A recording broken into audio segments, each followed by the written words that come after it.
Guys, Jeff here, just going to give you a lowdown on this 3000 watt inverter. Sorry that this is more or less upside down for this video, but I think we can get through this just the way that is oriented in my workshop here to my batteries that I have charged up here on the back, so you can kind of get an idea of how this works.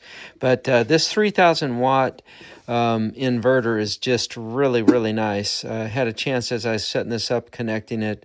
I like a lot of things about this, and I'm going to go through those with you here one by one.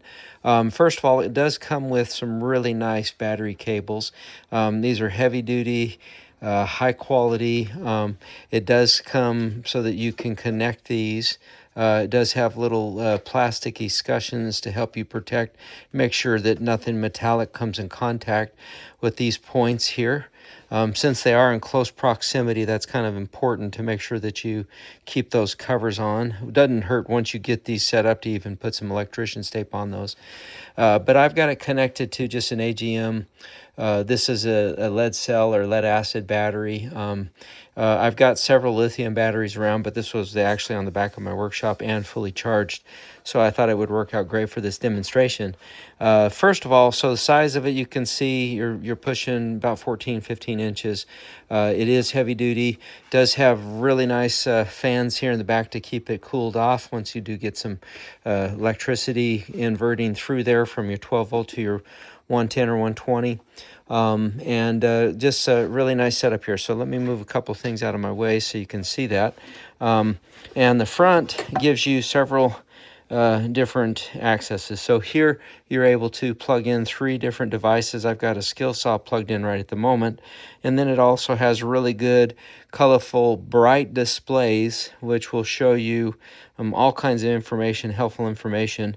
And then if you did want to actually hardwire this, so depending on what application you're going to use, you can actually hardwire this underneath this plate. Allows you to, hook in some Romex directly to that and hardwire into a board or something. If you wanted to provide power into a little circuit board, you could do that through this hardwire option.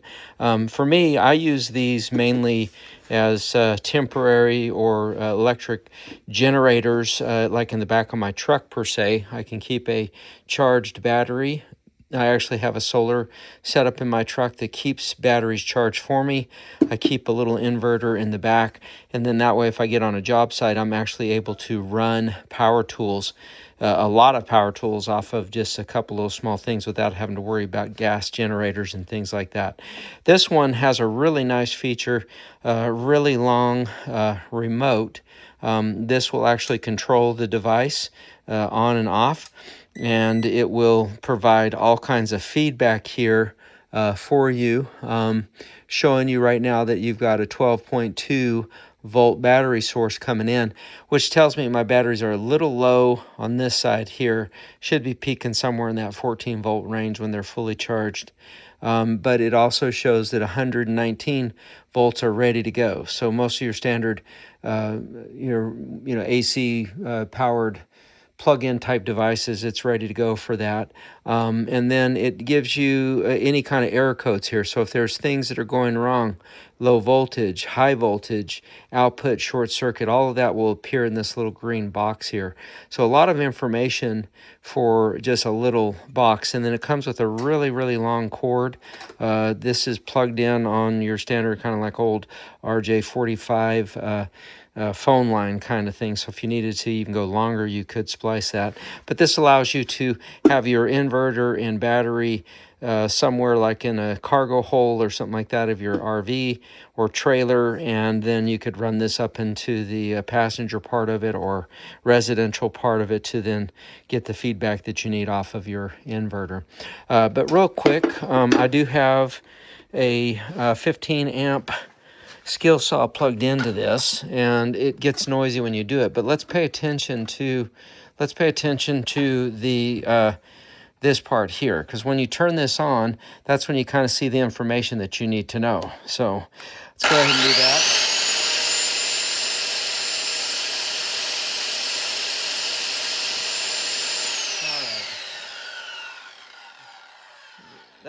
That was definitely enough to get you an idea. This will definitely run high-powered power tools, table saws, things like that on job sites if you need to do it. It makes running refrigerators and freezers a breeze for emergency purposes. If you wanted to back up emergency wise, you can do that. You saw a couple things happen here. Obviously, when we put a load on that battery, the monitor gave us more or less a true indicator where that battery sits at, and you saw it drop. So definitely need to put a little charge on that. But then what you saw here, which is really nice, is this shows you that it's leveling that load out. So this then, what this is doing is it's taking the power, the raw 12-volt power, put it in the inverter, and it levels it out. So my tool isn't going to get spikes and things like that from the inverter. It's going to give me a nice smooth power, which most power tools need to operate properly. So anyway, really nice setup.